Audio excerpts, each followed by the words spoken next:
যখন যে দাম দিবে তখন আপনারা ওই দামে বিক্রি করতে হবে, না হলে আপনাদের লাইসেন্স বাতিল হয়ে যাবে।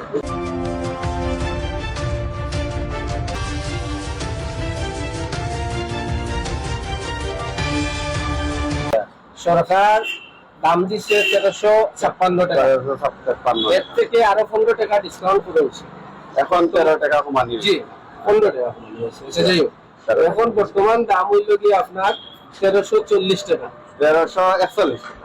সরকারের রেট হয়েছে গিয়া 1353 টাকা। তো আমরা কিনে আর 1500 টাকা করি, 1500 টাকা কিনে আমরা গ্যাস 1650 টাকা, আর 50 টাকা হয়েছে সার্ভিস চার্জ, 1700 টাকা। আপনারা যে 1500 টাকা কিনবেন যে রিসিট আছে, আচ্ছা আচ্ছা 40 টাকা বা 41 টাকা।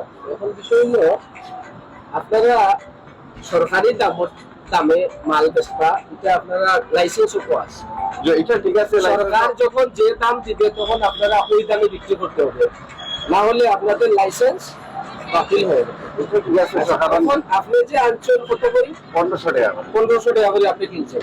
আপনি যে 1500 টাকা করে কিনছেন কোন কোম্পানি? সব কোম্পানির ফ্রেশ, পেট্রোম্যাক্স, ফ্রেশ, আইগেস। আপনি যে 1500 করে কিনছেন, আমাদেরকে দয়া করে মেমোটা একটু দেবেন।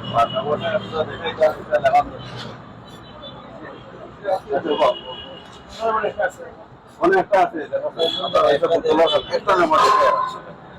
আমরা এমন অবস্থা হয়েছে বর্তমানে গ্যাসের সংকট চলে। গ্যাসের সংকটের কারণে আমরা সিলেট শহরে 18টা টোটাল গ্যাস কোম্পানি, 13টা কোম্পানির বোতল গেজ হয়ে গেছে। বন্ধুই আমরা এখন বাড়ি আইছি বোতলের ঠেলায়, কারণ 13 কোম্পানির গ্যাস সাপ্লাই নাই, বোতল যে হয়ে গেছে এগুলোর গ্যাস করা বন্ধ, যে কারণে আমরা গ্যাস বন্ধ করিয়া বাইরে উপস্থিত হয়ে গেছি। আমার মেমো দিয়ার আমি আপনার আমার আছে।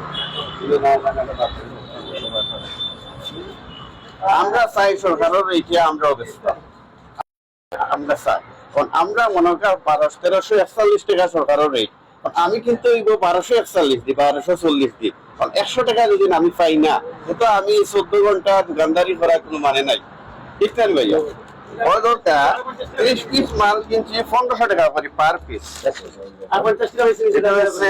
এমএস বিএসডি ফ্রেশ কোম্পানির, fresh company, MS BSD fresh কোম্পানির, ফ্রেশ কোম্পানি। আপনার তার নাম ফ্রেশ নাম লেখে না? না ফ্রেশ না, বোতলের নাম হলো। আচ্ছা বুঝছি। এটা হচ্ছে আপনার অফার। আচ্ছা, না সে যে ওই যে ফ্রেশ কোম্পানির এজেন্ট, এটা ফ্রেশ কোম্পানির লোগো ইউজ করা তার দরকার ছিল, কারণ তার তো চিহ্নিত চিনতে হবে। আচ্ছা আচ্ছা, এখন এটা হইলো তারা এটা এখানে কারচুপি করা হয়। 12 কেজি রিফিল 30 পিস আপনারা ধরিয়ে দিচ্ছে 1500 পার পিস, পার পিস। আচ্ছা, এখন ওনার হইলো গিয়ে আপনার Dhaka Sylhet bypass road Sylhet, mobile number হতো ওনার নাম্বারে আমরা একটু ফোন দেই, আপনারা আপত্তি না থাকলে, কারণ আপনি যদি কিনিয়ে আনেন আমরা তো স্যারের ভাই সরকারের নিয়ম অনুযায়ী চলতাম, নিয়ম যেটা মানি।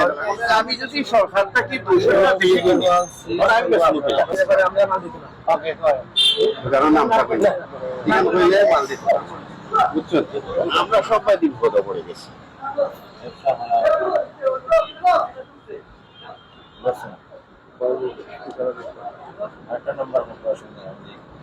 আমি মেইন নাম্বার দিই, এই বছর মেইন নাম্বার আমি ওনাদের দুইটা নাম্বারে আমরা ফোন দিয়েছি, ওনাদের দুইটা নাম্বারে ফোন দেওয়া হয়েছে, উনি যেখান থেকে গ্যাসটা কিনছে দুইটা নাম্বারে ফোন দিচ্ছি, কোনো নাম্বারে ফোন ধরতেছে না। এমতো অবস্থায় আমরা দীর্ঘক্ষণ অপেক্ষা না করে উনার এই মেমো আমরা ছবি তুলে নিলাম এবং উনাদের সাথে আমরা যোগাযোগ করব। উনারা কিভাবে সরকার রেট দিয়েছে 1340 টাকা, বর্তমানে 12 কেজি গ্যাস 1341 টাকা, উনারা কিভাবে আপনাদের কাছ থেকে 1500 টাকা নেয়? আচ্ছা যাই হোক, আপনারা কাছ থেকে 1500 টাকা কিনছেন, এখন আপনারা মার্কেটে কত করে দিচ্ছেন? যেমন আমি 1500 টাকা কিনতেছি, আমার 10% আমার লোন হয়ে যায় 1650 টাকা, বাসায় পৌঁছে দেওয়া 50 টাকা সার্ভিস চার্জ, 1700 বিক্রি করতেছি। আপনারা 1700 বিক্রি করতেছেন? হ্যাঁ, আমি 50 টাকা সার্ভিস চার্জ সহ 1700 বিক্রি করতেছি। এবং কোন কাস্টমার যদি চায় আমার কাছ থেকে মেমো নিতে, আমি মেমো দিতে, হ্যাঁ, আপনারা মেমো দিয়ে না আমি মেমো দিব।